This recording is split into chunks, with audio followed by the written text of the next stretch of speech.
Today we'll be going over homework 9, problems 2.7-1 and 2. A prismatic bar has a length, a cross-sectional area, a modulus of elasticity, and has different loads acting at different points. Each segment also has a different length. Obtain a formula for the strain energy of the bar. So strain energy is 1/2 times force times some displacement, and we know that displacement as a function of force, PL over EA, would make our strain energy become P squared L over 2EA. Now because of this 2 here, this makes our methodology that we have to use whenever we're doing our summation very specific. So we know that regardless, our E and our A are constant throughout the whole material, so we can just pull that out and before our summation.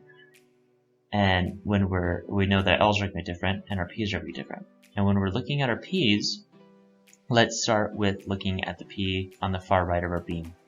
That force is going to impact the entire beam all the way to the reaction, where the reaction is going to be related to all 3 of the forces. However, we have to look at the magnitudes of each section alone, and only in the far right is that magnitude going to be P, even though P will be affecting the whole thing. And this is because it's squared. If it wasn't squared, then we could just set it equal to the whole thing, because then we would separately look at 3P and then 5P and it wouldn't matter. But because of that squared element, and because squared is not a linear type of function, it would change our result.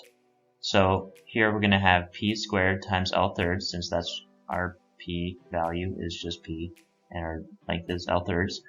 And then we're going to do the same thing for our next 2 spots. So we have P minus 3P, because if my origin is at the wall and we're now to the left of point C but to the right of point B, our 5P is not affecting it at all, because our 5P is only affecting from A to B, and B to C is being affected by the 3P and the P, because that's to the right of it. So that would actually be compressing our tube there. So we have P minus 3P as our magnitude there. So that's what's being squared, is our negative 2P. And then for the far left, we have our 3P being squared, because all 3 of them are impacting that spot. That the reactionary forces there are from A to B is P minus 3P plus 5P is 3P. So we are still looking for a formula. This looks pretty gross. Technically it's correct, but I would want to simplify it, and that's what you would be getting for your answer. Now for part B, calculate the strain energy if P equals 6, L equals 52, A equals 2.76, and so forth. Now we can plug and chug and find part B is 125 inch-pounds. Next problem reads, a bar with a circular cross-section having 2 different diameters is shown in the figure. The length of each segment of the bar is L halves, and the modulus of elasticity in the material is E. Again, we're going to be finding a formula for the strain energy.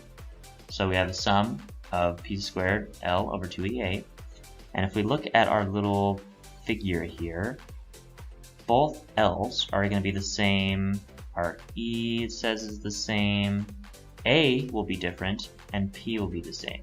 So all we need to do is make our summation exactly the same, except with 2 different areas. Now we can simplify it a little bit until we get a nice and pretty thing. That's what I'm going to submit for what my formula is, because I'd rather use that than the previous one. And now it says that they're giving us some figures and they want us to calculate the strain energy's actual magnitude. So we're going to plug and chug and get 1 joule, basically. Alright, as for concepts and equations, strain is something really cool. So if we were to look at a force displacement diagram, this is what a force displacement diagram looks for, just an arbitrary part. They're not always like this. They might have some wavering or so forth. But if we go some distance down our chart, the units of strain energy are force and display, or yeah, it's in joules, which is work, which is force times some distance. And here it's actually the integral of that force d delta, because that will give us our total area under our curve. But this is our total strain. Not all of the strain is actually usable, and as engineers we only care about the strain that we can use for things. So if we draw a line there, and that line is very steep because that is the line associated with the elasticity of this material, that line to the left isn't actually our elasticity, because this is not a not a stress strain diagram. This is a force displacement diagram. However, so it's not the elasticity, but this slope would still be that slope, because this is a force displacement diagram. So you have similar things going on. It's just I don't want you to be confusing it with elasticity itself, because that's a different graph. But this is the usable strain. It looks very small, but for this graph that I have in particular, if you were to stretch it out this far, most of your energy has been consumed in deforming of your part. So this is the only strain that we care about, and so that is the area of the triangle, and areas of triangles are 1/2 base times height, since this is a right triangle, and our base is our delta and our height is our force, and thus we have that equation, and since delta is PL over EA, we have our beautiful simple strain energy equals P squared L over 2 EA. Thanks for watching.